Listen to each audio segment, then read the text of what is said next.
Guys, thank you for having time with me. I'm going to show you today on how you can be able to download and install Windows 11.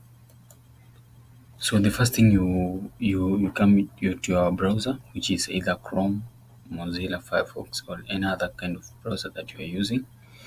You type Windows 11, then say download, or literally just say Windows 11.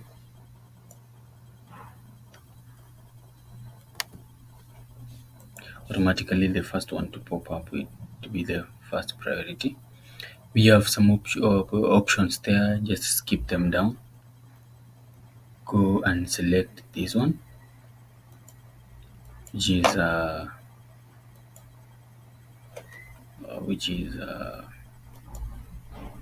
ISO. Then you click download. After clicking download, automatically it will come to your downloads. You will see on your downloads.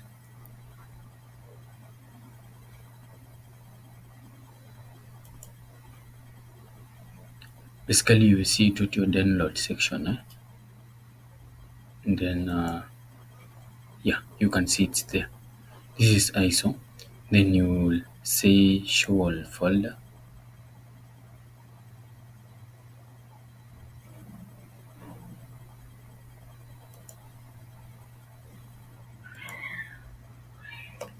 Then automatically,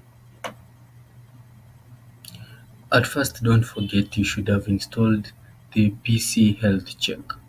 And commonly, our machines don't support the requirements with the Windows 11.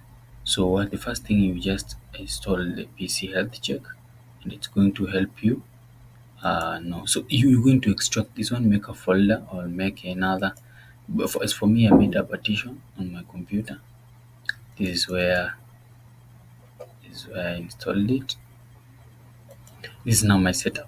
But now for the setup that you have downloaded, what usually makes it not compatible, it's the DLL. You come the sources, then you look for the what we call, you look for the appraisers DLL.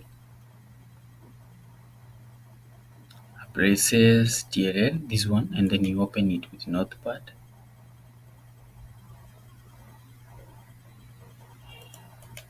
Appraisers, the one that is ending with S, you open with,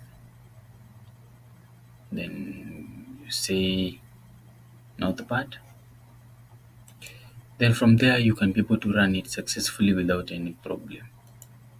But if you try to run directly, it cannot, due to, it will say maybe TPM not supported, or it may say your processor has issues. So that's the main reason as to why I recommend you to open with Notepad. So when you open with Notepad, this is our Notepad here. Maybe just once always. You search Control F, then you search for all TPM highlighted. Control F, all TPM highlighted.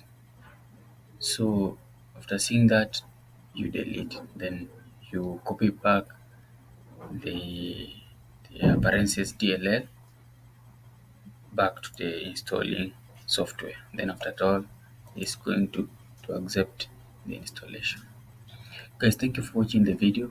If you're interested to know more about computer and other things, kindly subscribe to my channel, and don't forget to comment, share the video, and I'll be so much appreciative. Thank you.